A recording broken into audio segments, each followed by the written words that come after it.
Isang mapagpalang gabi at magandang buhay sa inyong lahat.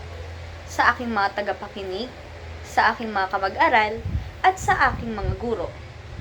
Ako nga pala si Elmer Kita at ako'y magtatalumpati ukol sa patuloy na pagtaas ng bilang ng mga Pilipinong nagkakaroon ng HIV or AIDS. Simulan natin sa HIV. Ang HIV na nangangahulugang Human Immunodeficiency Virus ay isang virus na umaatake sa immune system ng ating katawan. Partikular na dito ang CD4 cells na isang uri ng white blood cells. Sa paglipas ng panahon, sinisira ng HIV ang mga cells na ito.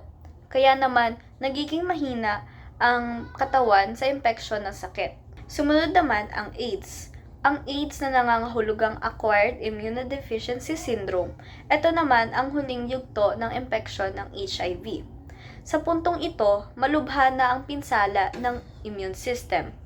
Kaya hindi na ito kayang labanan ang mga impeksyon at sakit. Ngayon, sino nga ba ang mga pangunahing apektado sa pagkakaroon ng HIV at AIDS sa Pilipinas?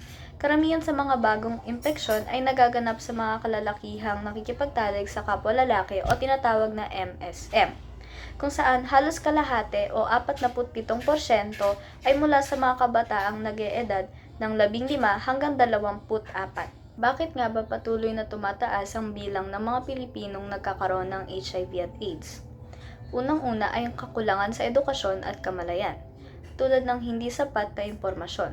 Maraming Pilipino, lalo na ang mga kabataan, ay kulang sa sapat na edukasyon tungkol sa AIDS, tulad ng mga paraan ng pagkalat at pag-iwas.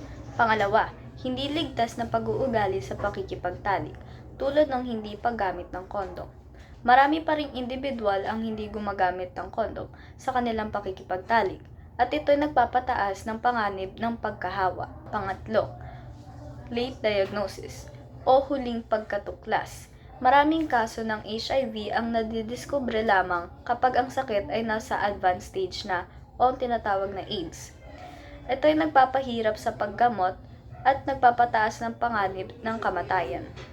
Lagi natin tandaan na patuloy tumataas ang bilang ng mga kaso ng HIV sa Pilipinas.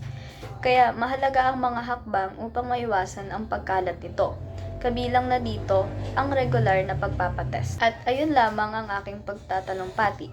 Sana may natutunan kayo at namulat kayo sa mga pangyayari dito sa Pilipinas katulad na lang ng pagkalat ng HIV at AIDS. Bye!